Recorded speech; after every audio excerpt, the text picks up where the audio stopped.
আশা করছি সবাই ভালো আছেন। আজকে আরেকটি ব্লগে আপনাদের সবাইকে স্বাগতম জানাচ্ছি, জে ট্রাই ফ্যামিলি ব্লগে। সো আজকে দেখাচ্ছি যে আমি ক্লিনিং করতে চলে আসছি, আর আপনারা জানেন না আমি কখন ক্লিনিং করতেছি। রাত 1টা বাজে। তখন আমি কাজে থেকে এসে দেখলাম আমার সিঙ্ক, আমার স্টোভ এত ময়লা হয়েছিল, মানে ক্লিন করতে সময় পাচ্ছিলাম না, কারণ আমি 5 দিনই কাজ করি। আর আসলে কি জানেন, প্রবাসী জীবনটাই এমন। প্রবাসীতে যারা থাকে তারা বাংলাদেশের মানুষ মনে করে আমরা খুবই খুবই এনজয় করছি, আসলে কিন্তু সেটা না। আমরা কিন্তু অনেক হার্ড পরিশ্রম করতে হয়, অনেক পরিশ্রম করে বাসায় এসেও কিন্তু আমাদের কিন্তু কেউ হেল্পিং হ্যান্ড নাই, বা মা নাই যে মা করে দিবে, বা বাবা নাই যে বাবা করে দিবে, বা বোন আছে বোন করে দিবে। সব কিছুই নিজের হাতে করতে হয়, সব কিছুই। আর এটাই বাস্তব, এটাই হচ্ছে রিয়েলিটি। যে আমি এই ক্লিনিং করতে করতে, জানেন না তো, রাত 4টা বেজে গেছে। তারপরে রিয়েলাইজ যে ও মাই গড, আমাকে তো ঘুমাইতে হবে, আমি তার নেক্সট ডেতে আমার কাজ আছে।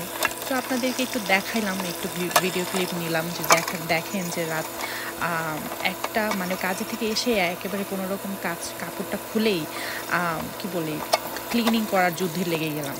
তো কারণ এই যে সিঙ্ক, আমি কিন্তু 5 দিনে, মানে 3-4 দিনে বেশি রান্না করি না, তারপরও আমার স্টোভটা খুব অয়েলি হয়ে যায়, ময়লা হয়ে যায়, আর এটা প্রতিদিনই আমাকে ক্লিন করতে হয় ঘষে ঘষে।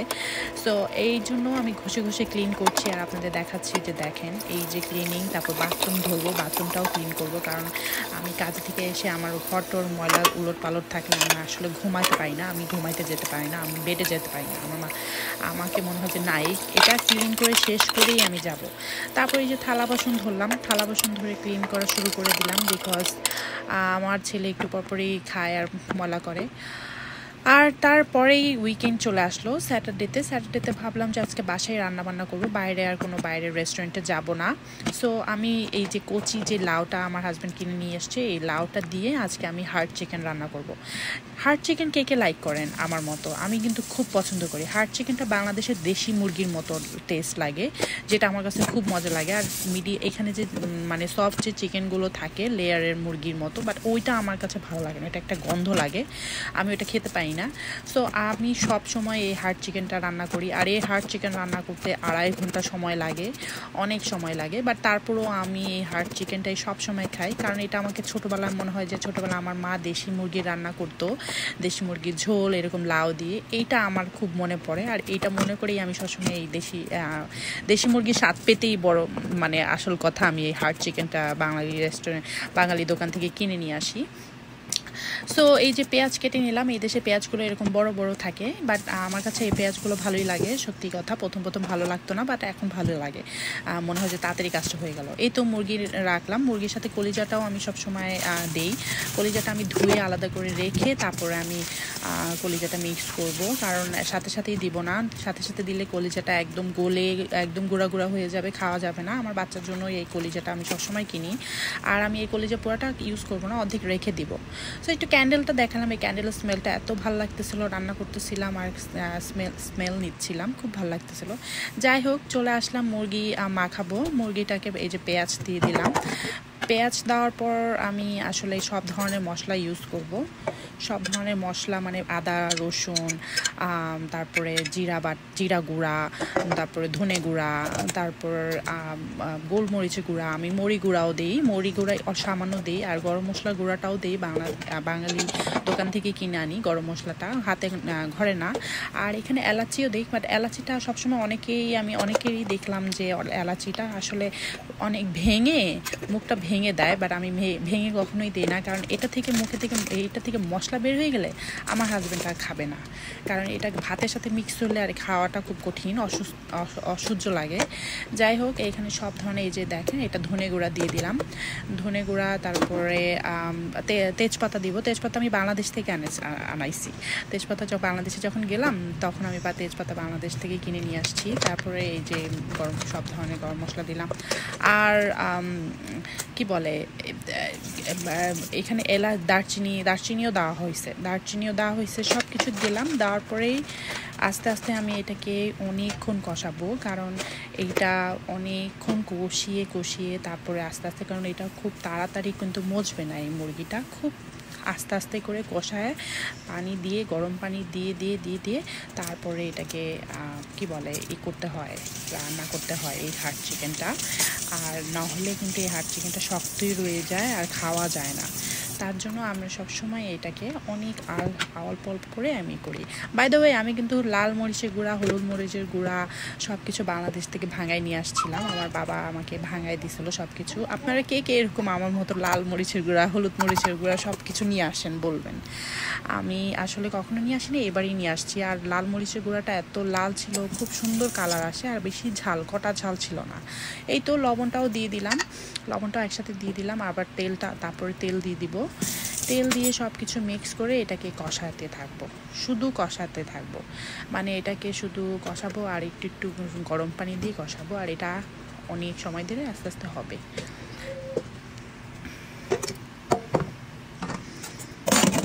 যাই হোক, এই তো চুলায় দিয়ে দিব এবং এই যে মিক্স করে নেব। আমি আসলে হাতে মাখাতে বেশি পছন্দ করি না, কারণ একই কথাই, এটা যদি আমি আপনি যদি ভালো করে যদি মানে কি বলবো, স্প্যাচুলার দিয়ে যদি আপনি ভালো করে যদি এটা মিক্স করেন, এইটা এমনিতেই সুন্দর মতো মিক্স হয়ে যাবে। আমার পাশে আমার হাজব্যান্ড আমার ভিডিও করছিল দাঁড়িয়ে দাঁড়িয়ে, ও দেখছিল যে ও কিন্তু কখনো আমার রান্না বান্না এইভাবে দেখে না, বাট ভিডিও করার সুবিধার্থে ও এখন আমার সাথে কিচেনেও থাকে আর আমার রান্নাও দেখে। দেখে বলে, হ্যাঁ তুমি তো খুব ভালো মতোই রান্না করতেছো, মজা লাগে তো তোমার রান্না, তো এই জন্যই খুব মজা যে তোমার রান্না এরকম, অনেক মজা। যাই হোক, এই যে কষানোর পরেই দেখেন এই যে পানি উঠে গেছে, একটু একটু করে পানি উঠবে, এটা থেকে অনেক পানি উঠে। প্রথম দফায় কষায় কষায় পানি উঠাবে, এটা পানি দেওয়া যাবে না, এক্সট্রা পানি দেওয়া যাবে না, আস্তে আস্তে হবে। আর এরকম কষাতে হবে এবং ঢেকে রাখতে হবে, ঢেকে ঢেকে রান্না করতে হবে, কারণ এটা নাহলে হবে না, ঢেকে ঢেকে রান্না করতে হবে। এই যে চুলার একটু আঁচটা বেশি করে দিতে হবে। আর এরপরে আমি আমার বাবুর কাছে চলে গেলাম, ওর নাম হচ্ছে জেইডেন, আমার ছেলে, আমার একটাই বাচ্চা। দেখেন বাচ্চাটা, আমার বাচ্চা ঘরের ভিতরে তাণ্ডব চালাইছে। এই যে টয় ময় দিয়ে, তারপর তার শুজ বের করে, তারপরে সবকিছু বের করে উলট পালট করে তারপর খেলছে। আমাকে থাক করুক, তারপর আমি সবকিছু কারণ আমার বাচ্চাটা একদম একা একা থাকে। আসলে স্কুলে শুরু করবে, স্কুলতেও যখন 3 বছর হবে, এখন তো 2 বছর 8 মাস। সো আর একটা ভিডিও দেখতেছিল ও আইপ্যাডে। আমাকে কি দেখতেছো তুমি? দেখলাম যে আসলে খুব ইন্টারেস্টিং একটা ভিডিও দেখছে। এটা দেখতেছে যে এই যে স্যান্টা পড়তেছে ট্রাকের উপর, এটা দেখতেছে। আমি বললাম কি একটু ডান্স করো তো, আর একটুখানি গান গাও তো, একটু ডান্স করো এই করো। সত্যি সে একটু গান গাচ্ছিল, ডান্স করতেছিল। আর আসলে আমি ভিডিওর মানে সাউন্ড দিতে পারছিলাম না, বিকজ ওই যে ইউটিউব ছেড়ে রাখছিল, ওর দেখতেছিল, কার্টুন দেখতেছিল, তার জন্য আমি করতেছিলাম, ওর কথা শোনাতে পারছিলাম না। তো বলতেছিল হাই, আর খুব শাই ছিল, খুব লজ্জা পাচ্ছিল, খুব। আর আমার ছেলে এত শাই কেন আমি না আসলে বুঝি না, এত লজ্জা পায়। তারপরে একটা আসলে খুবই আমি ওকে নিয়ে খুব চিন্তা থাকি যে ও আসলে স্পিচ দিলে ওর কথা খুব দেরিতে হচ্ছে এবং কথা বলছে, বাট অল্প অল্প করে কথা বলে, একটা কথা বলে 10 দিন থেমে থাকে, তারপর আবার কথা বলে, এভাবে খুব কথা কম বলছে। এই জন্য আমি খুব টেনশনই আছি এবং ওকে স্পিচ থেরাপিও শুরু করছি। বাট ও ইমপ্রুভ করছে, ভালো ইমপ্রুভ করছে। আর আমি ওকে যতটা পারছি বেশি করে সময় দিচ্ছি। আসলে কাজের জন্য বেশি সময় দেওয়াটা পসিবল হয়ে উঠতেছে না, বাট আমি আসলে যখনই সময় পাই ওকে প্রচুর সময় দেওয়ার জন্য ওর সাথে রাইমস বলি, গান গাই, ডান্স করি। আমি ওর সাথে অনেক নাচানাচি, ডান্স করি যাতে ও খুব ভালো থাকে, ও হ্যাপি থাকে। আসলে যেসব বাচ্চারা একটু কথা কম বলে, ওদেরকে হ্যাপি রাখলে না, তখন ওরা আস্তে আস্তে কথা বলে। তো এখন আমি ওর সাথে রাইমস বলতেছিলাম, বলো wheels and the bus go round and round. তো ও নাচে নেচে ও স্টেপগুলো দেখাচ্ছিল কিভাবে কিভাবে করে। তো এই জন্য আমার কাছে খুব ভালো লাগতেছিল যে না আসলে ইমপ্রুভ হচ্ছে, কথা বলার চেষ্টা করছে একটু একটু, মানে শুধু মামা, দাদা, তারপরে মাঝে মাঝে বল, ডগ, এগুলোই বলে আর কি টুকটাক, মানে ফুল সেন্টেন্স এখনো শিখে নাই বলা।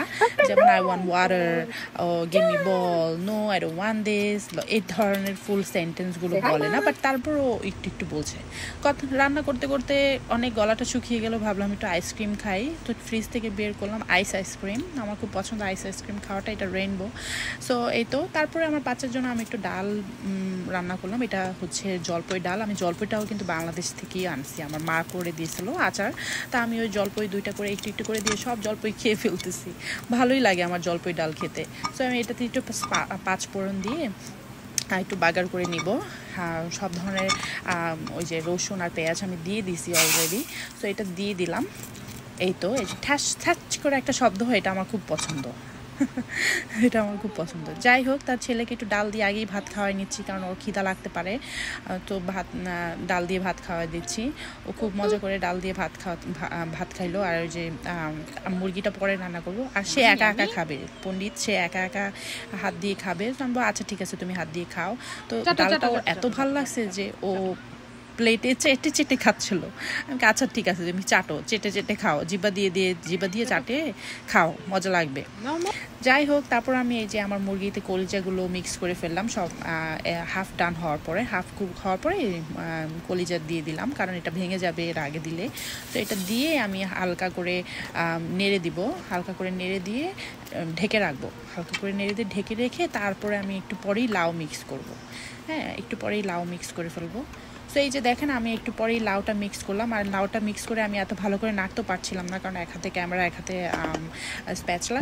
সো আমি কি করলাম, এটা রেখে ঢেকে দিলাম, যাতে এটা একটু নরম হয়ে গেলে, সফট হয়ে গেলে এমনি আমি এটা করব। আর কোনো পানি টানি ঝোল টোল দিব না। এটাই এভাবে লাউয়ের পানিতে এটা হয়ে যাবে, এটাই হয়ে যাবে। সো আমি আসলে এভাবেই রান্না করি। আপনারা আমার রান্না বা আমার ভিডিওটি আমার ফ্যামিলিকে যদি পছন্দ করেন, প্লিজ একটি লাইক দিবেন, একটু শেয়ার করবেন যে আপনাদের এক্সপিরিয়েন্স আপনারা কেমন লাগলো। এইদিকে হাজব্যান্ডকে পাঠাইলাম বাজার করার জন্য, এখানে বাঙালি বাজার করার জন্য। সো ও 8 পাউন্ড সিনার গোস্ত আর রানের গোস্ত মিক্স করে নিয়ে আসছে। গরু গোস্ত, আমাদের গরু গোস্ত ছিল না। আর এখানে লাল শাক আনছে। আমি বলছি এই সামারে যতই লাল শাক দাম হোক, 8.99 করে পাউন্ড। তো আমি কোনো অসুবিধা না, আমি তারপরও খাবো, কারণ সারা বছর লাল শাকটা পাই না। তার জন্য এই লাল শাক আনলাম, খুব ফ্রেশ পাইছি, ভালো লাগছে। তারপরে ও আসলে জেডেনের জন্য কিছু পেয়ারা আনলো। পেয়ারা আনছে, আর আমি বলছিলাম যে রসুন নিয়ে আসার জন্য, কারণ রসুন ডালে টালে লাগে, রসুন নিয়ে আসার জন্য। তো রসুনটাও দেখালাম যে আপনাদের, যে এই হচ্ছে গ্রোসারি। এর আগেও আমরা করে ফেলছি অলমোস্ট। শুধু এই মিট যে মুরগিটাও কেনা হয়ে গেছিলো, শুধু গরু গোস্তটা। এই তো আমার লাউ মজে গেছে একদম, লাউ দেওয়া হয়ে গেছে এবং লাউ দিয়ে একদম মজে গেছে সুন্দর মতো। আর আমি একটু নেড়ে দিচ্ছিলাম কেমন হচ্ছে, আর একটু ধোঁয়াটা লেগেছে, মানে কি বলবো, ক্যামেরাটা ওইটা হয়ে গেছে, একদম গ্লোরি হয়ে গেছিলো। সো যাই হোক, আর এই যে দেখেন কলিজাটা আপনাদের দেখালাম যে একদম আস্তে আস্তে আছে, এটা গলে ভেঙে যায় নাই, একদম সফট ছিল, বাট একদম আস্তা ছিল। যাই হোক, এরপর আমি জিরা গুঁড়া দিয়ে দিব, কারণ উপর দিয়ে একটু জিরা গুঁড়া দিলে ফ্লেভারটা খুব ভালো লাগে, মজা লাগে খেতে। তার জন্য আমি উপরে একটু জিরা গুঁড়া ছিটাই দিব। দিয়েই আমি আসলে খুবই হাংরি। এরপরে আমি গোছলে চলে গিয়েছিলাম, শাওয়ার টাওয়ার নিয়ে ফ্রেশ হয়ে আমার রুম পরিষ্কার করে ক্লিন করে, আমার বেডরুম ক্লিন করে, বেড কাভার উঠায়া সব কিছু ক্লিন করে তারপরে আমি খেতে বসলাম। আমার ভিডিওটি যদি ভালো লাগে, আপনারা একটি লাইক করবেন, শেয়ার করবেন, কমেন্ট করবেন। আজকে এ পর্যন্তই। See you next video. Bye. Take care.